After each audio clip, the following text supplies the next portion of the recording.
Speaking of, we don't have J-Law this weekend, boys.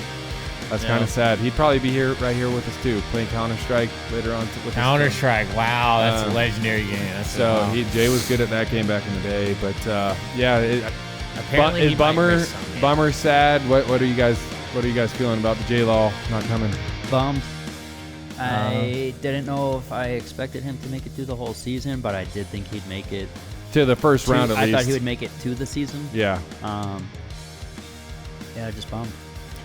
I mean, like I was pretty excited. The way he said, "Oh, I'm just bummed." But I hear that he's maybe going to come to a couple of them just to show up. He's riding in two-stroke, right? I don't know if he's doing that. The last I seen, he was riding at a local track near me. Jed's track. Yeah, Jed Drive, MX 421. Jed won a award at the Classic this year. Yeah, and then I believe he's riding in Cowie. That's Jed's or somebody.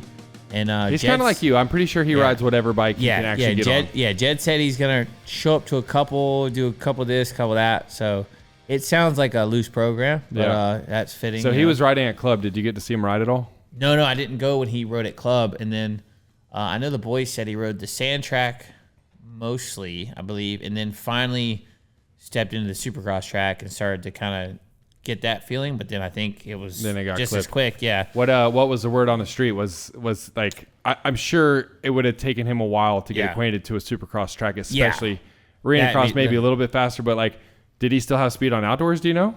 I think from what I heard, it sounded like he was just out of shape. You know what I mean? As far as, I mean, of course, how couldn't he be? As far as like putting a lap together, but obviously, his skill level's there. Yeah. So that's what I mean. He still had the skill level. Yeah, I'm sure he still had the skill level. But like I said, even him being as good as he was once to jump on a bike and jump on a Supercross track, you're not just doing it. You know what I mean? I don't care who you are. You're not doing that. So, unless you're Ricky Carmichael. I have actually seen him really suit up and go. When we did some of the Triumph stuff. Yeah.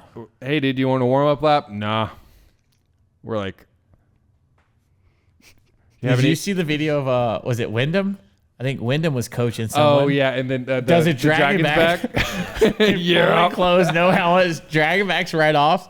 It's a little whiskey, little taco front and high. A little. That's kind of like me out there on the track, front and high, but he saved it. I was wondering if that was actually him or if it was like a meme joke or something, and I was like, nope, it's actually him, huh? Yeah, but yeah, like I said, that was a funny video to watch because that's just a goat move there. So knowing your skill level. Had J-Law showed up this weekend, and let's just say he finally did get to the Arenacross track, Supercross track, got down the whoops, got a little bit of fitness in him, would he have been able to qualify? Versus me or just in general? Like I said, I mean, I just think coming from your perspective and knowing where you're at, how much you've dedicated to it, how good a shape you're in, and you've done this series last year. Like I said, J-Law was obviously a sick dude on a dirt bike. So I think with the right pre-race work, I think he could have been. No, but I think with the right track, because from what I gathered when he was on Supercross, he didn't want to hit the big rhythms. He didn't want to hit the big lines. That's me too. I'm a double guy. I'm doubling through there. So there's some tracks that are more basic. Like if we were in Salem, that's what I like. If we were in Salem and he had to do the whoops, left-hander, triple out, he's not going to consider that. Yeah. So see, I'm a 2-3 out guy, where that's where you're gonna have the fast guys, even in a basic, a basic 5-jump section, where KP and Bitterman and those guys, they will 3 up, and there was even one at Next Level when I rode the other week where Bitterman, it was I believe it's 2 3s technically, and then a 5, and then a 3-3. So it's the third one's bigger, and I was going 2-3, the basic line. And he was able to, start popping up over that, which, is quicker. And that's where confidence and being, comfortable with everything, that's where I don't know if J-Law would do that versus, the basic 2-3 line. Right. But that wasn't the worst time, though. You know what I mean? I could still be close to Bitterman on that track. Yeah. You know what I mean? So, So probably wouldn't have qualified for this first round is what you guys are saying. But no, actually, because I was just we were on the track with Vernon McKitty there, who was trying to figure out, like, all right, there's a little bit of a spacing gap here. Section, So we're going to have to modify this, and we're kind of talking about should we make it this rhythm or that rhythm, and what we landed on should have a pretty good, do you call it a 3 or a 4 into the turn? That's technically a 4, I believe. It's a table and then 2 singles. I believe we're calling that a 4. That's another debate that's going on this week. I call that a quad. Yeah, All right, quad. so Kevin Kelly says it's a triple because he does not consider a tabletop a double. But it's 3 landings. Yeah. Yeah, but so this weekend it's interesting what VMAC's going to make because his design base was based off a little more space than he actually had when he got to the venue. Yeah. So he was having to shorten up the rhythm, which is good for me because that rhythm should be not so hard to do. You know what I mean? Where I think before it had a couple 3s in it. Yeah. Where now I believe it's going to have 1 if you're the fast guys. You know, you have 3 on maybe. Or like he's saying where you can 2 and maybe quad, but that's not my line. You know, my line's a 2 table single. Danny, you would definitely double quad. Yeah. Yeah, or just roll. Roll. Yeah. Roll. So what you're saying is J-Law wouldn't have liked that section.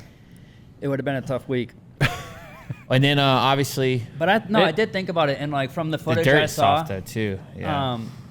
like a Tulsa track, if like he was saying 2-3, he would have made it. Like it would have been cool to have Yeah. seen J-Law. Yeah. I almost would have been afraid that round 1 would have discouraged him. That's what I was going to say. I think Because, he probably like, would have come here and Obviously, he's got It's the first round stacked. Yeah. a lot of expectations, and then probably his own expectations. and so many eyeballs, dude. And in the eyeballs and like the critics that he deals with, and like, yeah, people like he was whatever in the past. Like I don't know. I was young enough to not really care much about the other stuff. I just loved the way the dude rode, and I just kind of wanted to see him back out there. So I was like, man, I don't know. I hope he comes in with low expectations and like builds. But at this point, I mean, woulda, shoulda, coulda. I mean, I was hyped that he did the GNCC, just seeing the guy back on a dirt bike and how Yeah. much, like, it's crazy the fan base that he still has. He's a good dude for, you know, everything he's been through, for him to be back and being a good person and racing dirt bikes again. Great He seeing brings him. personality. That's And he what brings people want. personality. And yeah, I was so hyped to see him do it. And like you said, I definitely thought he would be discouraged this first round. And who knows if that happened, if he continued. Guess we'll never know at this point. But And like I said, I was bummed when I found out he wasn't coming. But now we're here, and we're looking at this list of guys who are here. And, like, the reason I was asking about Brighton was to, instead of talking about title contenders, like, just who's actually going to be battling for the lead this weekend. Isaiah, Clark, Bitterman, Peters, Lesher, Ryan Brees, Taco. A-Rod. Stacked. A-Rod. That's Taco. 6 A-Rod's guys. Taco. Yeah, and Taco. So I guess we'll make it 7 guys. A-Rod's coming, huh? That's a good race.